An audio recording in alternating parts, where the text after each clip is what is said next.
اللہ تبارک و تعالیٰ نے اسلام کو جب کامیابیاں اور کامرانیاں عطا کیں اور نبی پاک صلی اللہ تعالیٰ علیہ وسلم کے دین کو اللہ نے غلبہ عطا کیا تو 9 ذی الحج میں حج فرض کیا گیا۔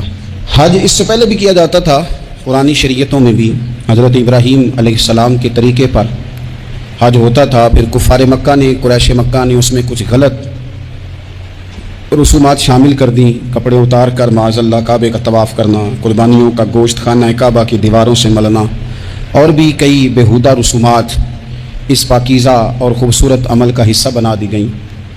پھر 9 ذی الحج کو حج فرض ہوا۔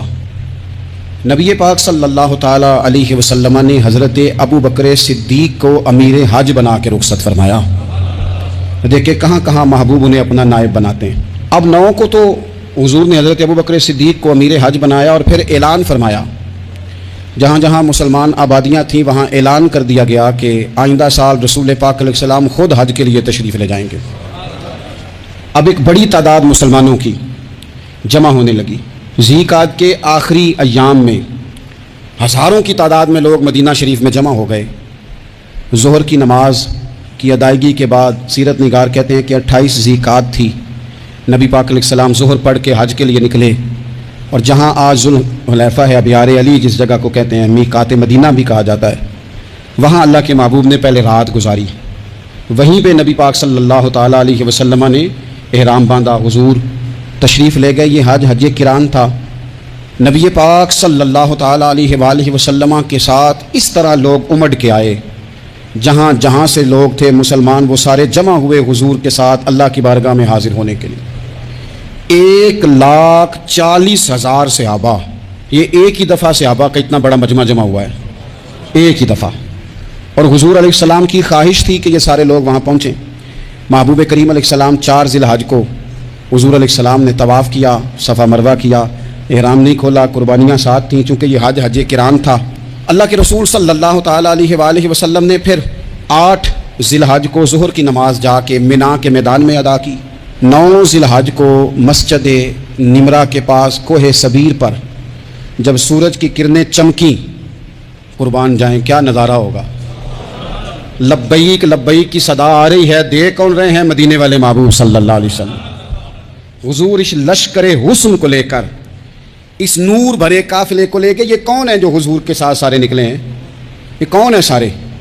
یہ وہ فیروز بخت سعادت مند لوگ ہیں کہ ان میں سے جس نے ایک دفعہ بھی ایمان کی حالت میں حضور کو دیکھا اور پھر خاتمہ بالخیر بالایمان کے ساتھ دنیا سے رخصت ہوئے، یہ وہ لوگ ہیں کہ ولی اگر 60 سال بھی سارا دن روزہ رکھے، ساری رات نفل پڑھے، ہر برائی سے بچے، لیکن پھر بھی کسی صحابی کے قدموں کی خاک تک کو نہیں پہنچ سکتا۔ اور صحابی زیارت سے بنتا ہے، ولی عبادت سے بنتے ہیں۔ نبی پاک صلی اللہ تعالیٰ علیہ وسلم کے وہ سارے صحابہ کون ہیں؟ اصحاب النجوم، یہ حضور کی چاروں جانب جو چمک رہے ہیں، انہیں خود میرے نبی پاک نے ستارے فرمایا ہے۔ ایک سمت علی، ایک سمت عمر، صدیق ادھر، عثمان ادھر، ان جگمگ جگمگ تاروں میں بھلا مہتاب کا عالم کیا ہوگا؟ اور ہر کوئی فدا ہے بن دیکھے تو پھر دیدار کا عالم کیا ہوگا؟ تو نبی پاک صلی اللہ علیہ وسلم نے یہ وہ موقع تھا 9 ذی الحج میدان عرفات، حضور صلی اللہ علیہ وسلم نے ظہر کی نماز ادا فرمائی اور پھر کچھ توقف کے بعد حضور کے لیے اونٹنی پر کجاوا سجایا گیا۔ حضور اپنی کسوا نامی اونٹنی پر سوار ہوئے، میرے محبوب نے خطبہ دینے کا ارادہ فرمایا۔ رب کریم نے ارشاد فرمایا، الیوم اکملت لکم دینکم، آج میں نے تمہارے لیے تمہارا دین مکمل کر دیا ہے، مکمل ہو گیا دین، اس کے بعد کوئی اور دین نہیں آئے گا۔ اس آیت نے بتا دیا کہ حضور آخری نبی ہیں، دین مکمل ہو گیا، اب کسی اور پیغمبر کی، رسول کی، دین کی، کتاب کی ضرورت باقی۔ آج میں نے تمہارے لیے تمہارا دین مکمل کر دیا۔ اور کیا خوبصورت لفظ ہیں قرآن پاک میں فرمایا، وَأَتْمَمْتُ عَلَيْكُمْ نِعْمَتِي، اور آج میں نے تم پر اپنی نعمتیں تمام کر دی ہیں، نعمتیں مکمل کر دی۔ وَرَضِيتُ لَكُمُ الْإِسْلَامَ دِينًا، اور اللہ فرماتے ہیں میں نے تمہارے لیے دین اسلام کو پسند کیا ہے، یہ میری رضا ہے، یہ دین اسلام تمہارے لیے پسند کیا ہے۔ کوئی بندہ ساری زندگی مخلوق کی خدمت کرے، ساری زندگی رستوں سے کانٹے اٹھائے، ساری زندگی خیر کا کام کرے، کسی کو تکلیف نہ دے، لیکن اگر مسلمان نہیں نا، اگر کلمہ نہیں نہ پڑھتا تو اس کی ساری عمر کی خیر بھی کسی کام کی نہیں۔ اس لیے کہ رب فرماتا ہے جڑ دین اسلام ہے، جڑ ہوگی تو پھر شاخیں قبول کی جائیں گی نا، تو اگر جڑ ہی سرے سے نہیں ہے تو خیر کرنے کا معنی کچھ لوگ کفار کی مشرکین کی تعریف کرتے ہیں کہ جناب بلے بلے اتنے ویلفیئر کام ہو رہے ہیں، تو یاد رکھو سب سے ضروری جڑ ہے قرآن پاک میں رب تعالیٰ نے منافقین مشرکین اور کفار کے اعمال کی بنیاد اس طرح کی بتائی ہے کہ جس طرح پتھر پر تھوڑی گرد پڑ جائے، ذرا ہوا کا جھونکا ہے یا بارش آئے تو پتھر صاف کا صاف ہو جاتا ہے، ان کے اعمال اس طرح کے ہیں۔ اس خیر کا کیا مطلب کہ جس خیر میں ایمان ہی شامل نہیں؟ جب تک بندہ مومن نہ ہو اس کا کوئی عمل بھی اللہ کی بارگاہ میں قابل قبول نہیں ہوتا۔ یہ آیت نازل ہو گئی، فرمایا دین مکمل ہو گیا۔ او میرے بھائیو، خدا را سوچو، کوئی شے مکمل نہیں دنیا میں، کوئی شے بھی۔ کروڑوں کا مکان بنا لو پھر بھی کوئی نہ کوئی نقص نکل ہی آتا ہے۔ کوئی دنیا میں شے مکمل ہے ہی نہیں۔ اگر کوئی شے مکمل ہے تو وہ مدینے والے رسول کا دین مکمل ہے۔ مکمل، جب ہم کہتے ہیں نا مکمل دین تو لوگ سمجھتے ہیں تو شاید سادی سی بات ہے، یہ وہ والی بات ہے جو دنیا میں کہیں نہیں پائی جاتی۔ جب یہ آیت نازل ہوئی تھی نا تو بخاری میں موجود ہے، ایک بہت بڑا یہودیوں کا عالم حضرت عمر فاروق رضی اللہ تعالیٰ عنہ سے کہنے لگا یہ جو تم پر آیت نازل ہوئی ہے نا کہ دین مکمل ہو گیا، یہ اگر ہم پر نازل ہوتی نا تو جس دن یہ آیت نازل ہوئی ہوتی ہم نے ہر سال اسی دن کو عید بنا لینا تھا کہ دین مکمل ہو گیا، الیوم اکملت لکم دینکم، دین مکمل ہو گیا، ہم تو عید بنا لیتے۔ تو حضرت عمر کہنے لگے ہم پر بھی بڑا فضل ہے، جس دن آیت نازل ہوئی تھی عرفہ کا دن بھی تھا اور جمعے کا دن بھی تھا، ایک نہیں دو عیدیں تھیں مسلمانوں کی، دو عیدیں تھیں مسلمانوں کی، دو۔ عزیز بھائی، دین مکمل اللہ نے دیا۔ اور حضرت عبداللہ بن عباس رضی اللہ تعالیٰ عنہ نے تو ایک مقام پہ اس کا ذکر بھی کر دیا، جب ان سے کسی یہودی نے کہا نا یہ آیت ہمیں ملتی تو ہم عید مناتے تو فرمایا تم ایک مناتے نا، ہماری دو تھیں اس دن۔ جمعہ بھی تو مسلمانوں کی عید کا دن ہے نا۔ بہت سارے لوگ ہیں بیچارے جو کہتے ہیں اسلام میں عیدیں صرف دو ہیں، اور وہ بھی صرف پریشانی انہیں عید میلاد النبی والے دن ہوتی ہے، اس کے آگے پیچھے نہیں ہوتی، حالانکہ نبی پاک علیہ السلام نے کہا ہر جمعہ بھی عید ہے، خود حضور نے فرمایا، لیکن وہ اڑ جاتے ہیں کہ نہیں عیدیں صرف دو ہی ہیں۔ بھائی آپ یہ کہہ سکتے ہیں کہ اسلام کی معروف عیدیں دو ہیں، اپنے معنی اور مفہوم کے لحاظ سے جس کو یوم عید کہا جائے وہ عیدیں دو ہیں۔ تو نبی پاک صلی اللہ تعالیٰ علیہ وسلم نے میدان عرفات میں خطبہ دیا۔ یہ جو واعظ و نصیحت ہے نا، خطبہ تقریر، یہ دنیا کر رہی ہے، کرتی رہے گی، کرتی چلی آئے گی، اور اس کو میرے نبی پاک علیہ السلام نے پسند فرمایا۔ خیر کی بات کرنے والے کو حضور نے دعا دی، محبوب فرمانے لگے اللہ جو میری حدیثیں یاد کر کے آگے پہنچائے اس کے چہرے کو تر و تازہ رکھنا۔ یہ ابلاغ دین بہت بڑی بات ہے اگر کوئی خلوص نیت سے کرے۔ لیکن کائنات ارضی میں وہ جو حضور کا خطبہ حجۃ الوداع ہے، وہ دستور ہے، وہ منشور ہے، انسانی حقوق پر اس سے بڑا چارٹر نہ پہلے کبھی تھا نہ قیامت تک دوبارہ بن سکتا ہے۔ اس کو خطبہ حجۃ الوداع کیوں کہتے ہیں؟ ایک تو مطلب یہ کہ حضور نے یہی آخری حج کیا، اور دوسری بات یہ تھی کہ اس خطبے کے تھوڑے ہی عرصے بعد میرے نبی پاک نے وصال ظاہری فرمایا، اور اس خطبے کو رسول پاک صلی اللہ تعالیٰ علیہ وسلم نے شروع کہاں سے فرمایا؟ یہ خطبہ دیکھیں شروع کہاں سے ہو رہا ہے۔ انسان دنیا میں ملتا بھی ہے، جدا بھی ہوتا ہے، یہ جو جدائی کا وقت ہوتا ہے نا، جدائی کا، شاید بڑی سوچ سمجھ کے کہا تھا حضرت میاں صاحب نے، بڑی غور کر کے انہوں نے کہا تھا کہ دریا کنڈے روخ نہ لائیے، جو آوے روڑ جاوے۔ آپ میدان میں درخت لگاتے ہیں تو کبھی پھل گرتا ہے تو زمین پہ گرتا ہے، اٹھا لیتے ہیں، اگر دریا کے کنارے ہو تو وہ تو دریا میں گرے گا اور گھڑ جائے گا، چلا گیا بہہ گیا۔ فرمانے لگے دریا کنڈے روخ نہ لائیے، جو آوے روڑ جاوے، تے پردیسی نال نہ یاری لائیے، وہ دا جدوں دل کرے ٹر جاوے، وہ تو چلا جاتا ہے۔ یہ خطبہ شروع کہاں سے ہو رہا ہے؟ یعنی ابھی آغاز کلام ہے، بات آگے آئے گی، آغاز کلام ہے۔ میں کہہ چکا ہوں ولی شاید عبادت کر کے بنے، تقوی اختیار کر کے بنے، ولی اللہ کی حرام کردہ ہر شے سے اجتناب کر کے بنے، وہ جس میں شبہ ہے اس سے بھی بچے تو پھر ولی بنے۔ لیکن صحابی تو حضور کی زیارت سے بنتا ہے نا، نبی پاک کی زیارت سے بنتا ہے، اور صحابہ تو وہ صحابہ تھے جن کی ہر صبح عید ہوتی تھی، خدا کا قرب حاصل تھا، نبی کی دید ہوتی تھی۔ وہ تو اس طرح کا ماحول تھا کہ نبی پاک نے فرمایا حضرت ابو ہریرہ سے یہیں بیٹھے رہتے ہو، تھوڑا ذرا کبھی کوئی کام بھی کر لیا کرو، وقفے سے ملنے سے محبت بھی بڑھتی ہے۔ تو حضرت ابو ہریرہ اٹھے اور ستون کے پیچھے سے ہو کے واپس آ گئے، فرمایا آ گئے ہو؟ عرض کی حضور دل ہی نہیں لگتا تو جائیں کہاں؟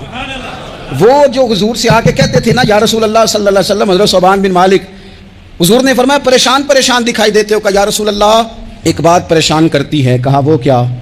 عرض کی حضور دل بے چین ہوتا ہے تو زیارت کو آ جاتا ہوں، آج ایک عجیب خیال آیا ہے، اور اس نے عجیب رنگ طبیعت میں بھر دیا ہے۔ فرمایا تمہیں کیا خیال آیا؟ عرض کی یا رسول اللہ صلی اللہ علیہ وسلم آج خیال آیا ہے کہ صوبان ہے، تو حضور کا غلام ہے، جنت تو حضور کے صدقے ملے گی، لیکن یہ ہے کہ حضور تو ہوں گے نا نبیوں کے ساتھ، تجھے ملے گی، پر ملے گی تو غلاموں کے محلے میں نا۔ تو دل میں خیال آیا کہ وہاں زیارت بھی ہوگی کہ نہیں، وہ جنت میرے کس کاری جتھے یار نظر نہ آوے، زیارت بھی ہوگی کہ نہیں؟ حضور کی بارگاہ میں جب حضرت صوبان نے عرض کی تو رب کریم نے فرمایا محبوب جو تیری اور تیرے رب کی اطاعت کرے نا اولئک انعم اللہ علیہم من النبیین والصدیقین والشہداء والصالحین، فرمایا ان کو اللہ نبیوں کے، صدیقین کے، شہداء اور صالحین کے ساتھ ہی جنت میں اکٹھا فرمائے گا، وہ اکٹھے رہے۔ تو جن کو تو جنت میں بھی حضور کی زیارت کے بغیر چین نہیں تھا، ان کو حضور نے خطبہ حجۃ الوداع شروع کرتے وقت پہلا جملہ پتہ کیا کہا؟ حضور اونٹنی پہ ہیں، احرام باندھا ہوا ہے، 1,40,000 کم و بیش غلام سامنے کھڑے، عرفات کا میدان۔ محبوب فرمانے لگے پہلا جملہ، جو درد والے تھے وہ تڑپ گئے، یہ سارے درد والے تھے لیکن کچھ زیادہ مزاج شناس تھے، محبوب نے پہلا جملہ کہا، حضور فرمانے لگے لوگوں جس طرح آج اکٹھے ہوئے ہیں شاید اس کے بعد دوبارہ ہم اکٹھے نہ ہوں۔ پہلا اعلان ہی کر دیا کہ یہ تمہارے ساتھ جو آج خطبہ ہے نا اس میں اشارہ دے دیا کہ دوبارہ نہیں جمع ہوگے، اگلا آج نہیں کرنا ہے، بس ختم ہوئی بات، یہ آخری پہلی بات ہی حضور نے یہ بیان کی۔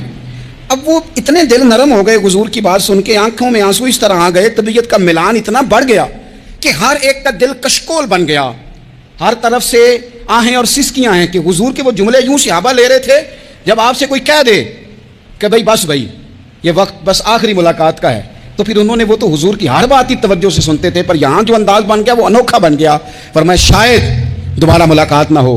پھر میرے کریم محبوب صلی اللہ تعالیٰ علیہ وسلم نے فرمایا جس طرح تمہارے لیے یہ شہر حرمت والا ہے، مکہ حرمت والا ہے نا، ایک نیکی کرو تو مکے میں 1,00,000 کا ثواب، حرم مکہ میں ایک گناہ کرو تو وہ بھی 1,00,000 لکھا جاتا ہے، حرمت والا ہے، بڑی عزت والا ہے۔ فرمایا جس طرح یہ گھر عزت والا ہے کعبہ، جس طرح یہ شہر عزت والا ہے، فرمایا جس طرح آج کا دن حرمت والا ہے، مسلمانوں میں تمہیں بتا کے جا رہا ہوں، تمہیں سمجھا رہا ہوں، اسی طرح میں نے تم سب پر ایک دوسرے کے مال اور عزت کو حرمت والا کر دیا ہے۔ اور صحابہ کو نا حضور نے پہلے یہ سبق پورا حضور نے پوچھا، یہ بھی ذرا کمال ہے، یہ بخاری مسلم کی حدیث ہے، حضور نے صحابہ سے پوچھا 9 ذی الحجہ ہے، جمعے کا دن ہے، ذی الحج کا مہینہ ہے، سب کو پتہ ہے، لیکن نا آپ جمعہ پڑھنے ہیں تو میں آپ سے کہوں کہ آج کون سا دن ہے تو آپ کہیں کہ جناب جمعہ ہے، عجیب آدمی ہے جمعہ پڑھا رہے ہو، لیکن جو صحابہ کا انداز ہے وہ اور ہے۔ حضور نے پوچھا آج یہ کون سا مہینہ ہے، یہ ادب ہے، یہ مقام ہے،